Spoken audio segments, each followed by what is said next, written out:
Le CAC 40 a chuté de 1,7% lundi, puis rebondi de 1% mardi, le tout en moins de 48 heures sans qu'aucune donnée économique majeure n'ait changé entre-temps. Ce n'est pas la croissance ou les résultats d'entreprise qui pilotent les séances parisiennes depuis 10 jours. C'est un détroit large de 55 km entre l'Iran et la péninsule arabique. Le détroit d'Ormuz concentre environ 1/5 des flux mondiaux de GNL et la quasi-totalité du pétrole du Golfe. Depuis le début du conflit, l'Iran en contrôle l'accès de facto. Lundi, Washington a lancé l'opération Project Freedom, une escorte militaire américaine pour faire passer un premier pétrolier.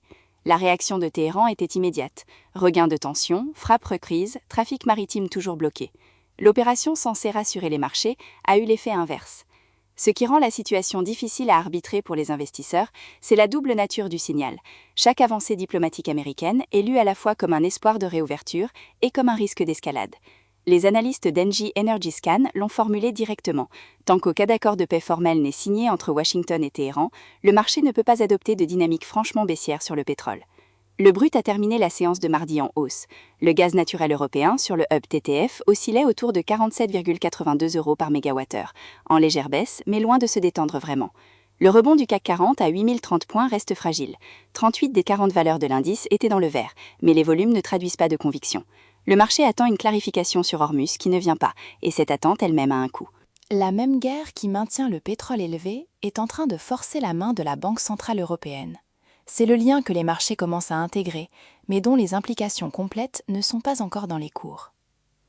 L'inflation en zone euro est remontée à 3% en avril, son niveau le plus élevé depuis septembre 2023. Entre février et avril, elle a progressé de moins de 2% à 3%, soit un bond de plus d'1 point en 2 mois. La cause directe est le choc énergétique lié au conflit. Le pétrole cher se diffuse dans les coûts de transport, de production, puis dans les prix à la consommation. La BCE avait réalisé une série de 8 baisses de taux entre fin 2024 et juin 2025. Ce cycle est désormais suspendu.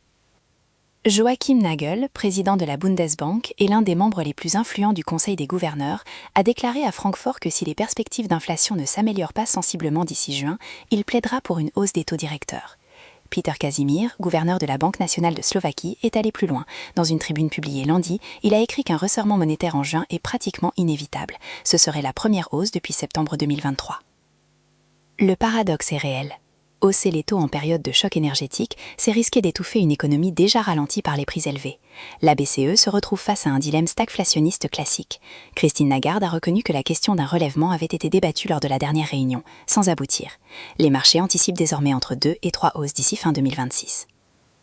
L'élément de vérification à surveiller est simple. Si l'inflation de mai, publiée avant la réunion de juin, reste au-dessus de 2,5%, la Bundesbank aura les arguments pour forcer la décision.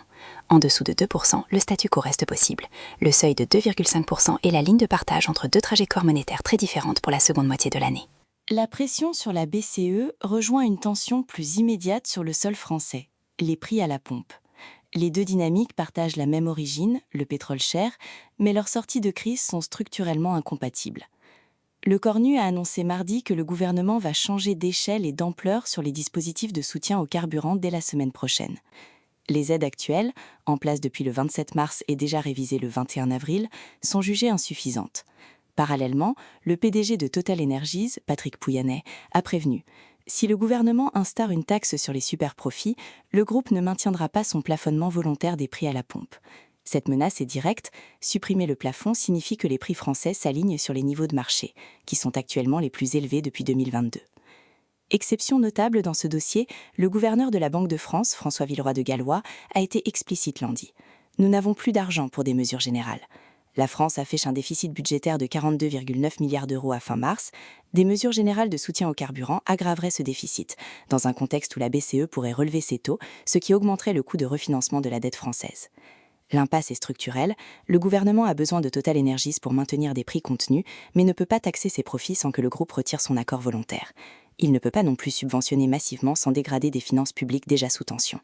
La seule sortie propre est une baisse du prix du baril, qui dépend elle-même de la réouverture du détroit d'Ormuz. La vérification à suivre, si le TTF repasse durablement sous 45 € par mégawattheure et si le Brent recule sous 85 $, la pression sur les carburants s'allège mécaniquement et le dilemme politique se désamorce partiellement. Si le Détroit reste bloqué au-delà de la réunion BCE du 5 juin, les deux crises, monétaire et budgétaire, se renforcent mutuellement. C'est le scénario que le rebond du CAC 40 de mardi suppose implicitement impossible. Il ne l'est pas. Chaque jour après la clôture, nous publions un récapitulatif du marché et une analyse des enjeux clés. Abonnez-vous à la chaîne.